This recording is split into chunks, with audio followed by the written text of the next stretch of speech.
Welcome to Wildlife World channel. Don't forget to like, subscribe and leave a comment. The Canadian Arctic, one of the most unforgiving places on the planet. Temperatures drop to -40, the wind never stops, and food, for almost every creature here, is never guaranteed. In this vast white silence, two very different predators are about to cross paths. An Arctic wolf alone, hungry. He hasn't eaten in days. His ribs press against his thick fur with every step he takes across the open tundra. And a polar bear mother. 200 kilograms of muscle and instinct. With two cubs 3 months old who depend on her completely, the wolf has spotted them. What happens next will push both animals to their absolute limit. This is not a story about a villain. This is a story about survival. And what a mother will do when survival is not enough. The wolf does not attack directly. He never does. Arctic wolves are strategic hunters. They circle, they probe, they test. He is looking for a weakness. A moment of distraction. A single gap in the mother's attention. She knows he is there. Her black nose reads the wind like a map, but knowing a threat exists and stopping it are two very different things.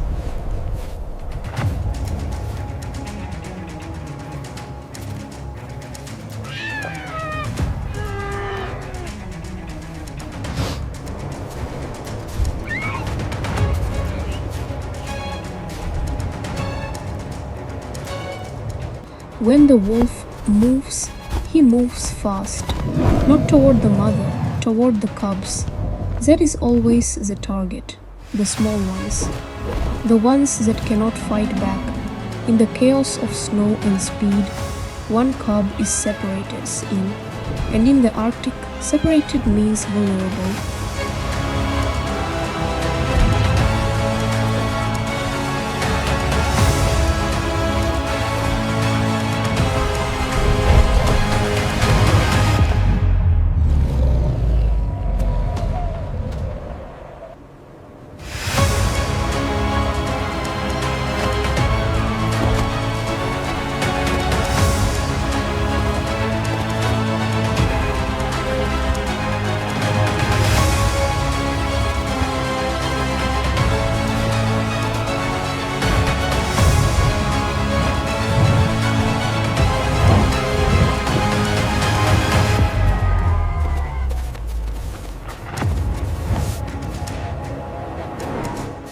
Left alone in the snow, the second cub calls out.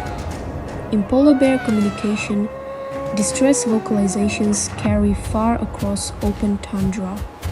But right now, its mother cannot hear anything except the sound of her own paws hitting the snow.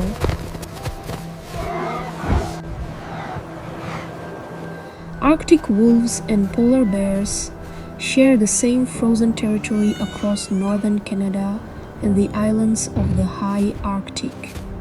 Encounters between them are rare, but they do happen, particularly during years when food is scarce. The wolf is not being cruel. He is responding to the same biological pressure every predator faces, the need to feed. His ribs are visible. He may have cubs of his own waiting somewhere on this tundra. In nature, there are no easy moral conclusions, only the math of survival.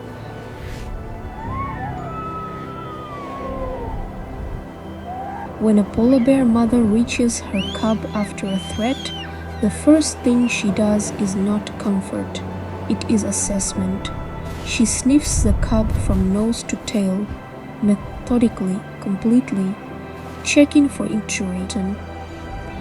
Only when she is certain the cub is unharmed does something in her posture change. That long, slow exhale, visible as a cloud of steam in the frozen air, is one of the most honest things you will ever see in the wild. The wolf watches from a distance. He is not retreating in shame, he is recalculating. An Arctic wolf can travel up to 200 kilometers in a single day searching for food. He will move on. He will find another opportunity. This tundra is vast enough for both of them, just barely. What looks like defeat is simply the next chapter of his hunt beginning.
As darkness settles over the tundra, the temperature drops further still.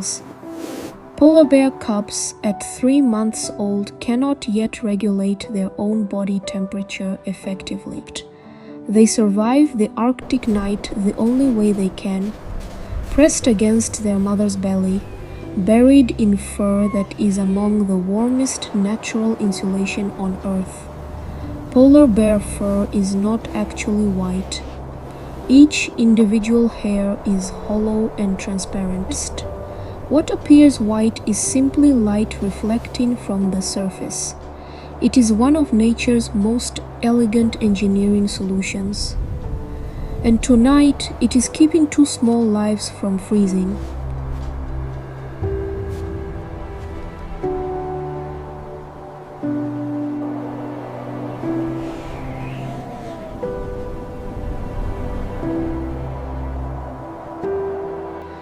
Dawn returns to the Arctic tundra. The mother rises first. Before she moves a single step, she scans the horizon. The wolf's tracks are still visible in the snow from yesterday.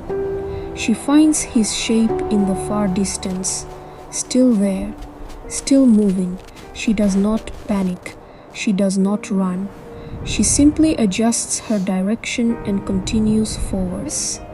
That quiet, constant vigilance maintained every single day, in every single moment, is what motherhood looks like at the top of the world.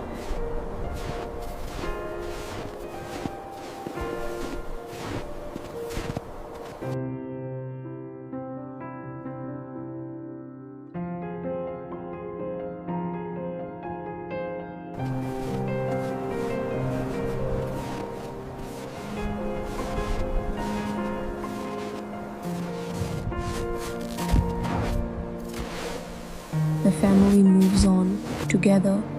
Unbroken, the wolf moves on too, parallel to them, at a respectful distance, as if acknowledging where the line is. These 2 animals will share this tundra for years. The cubs will grow, the wolf will age. The Arctic will remain exactly as it has always been, vast, silent, and completely indifferent to the dramas played out across its surface. What happened here today was not extraordinary. On the Arctic tundra, this is simply Tuesday, and that somehow makes it even more remarkable.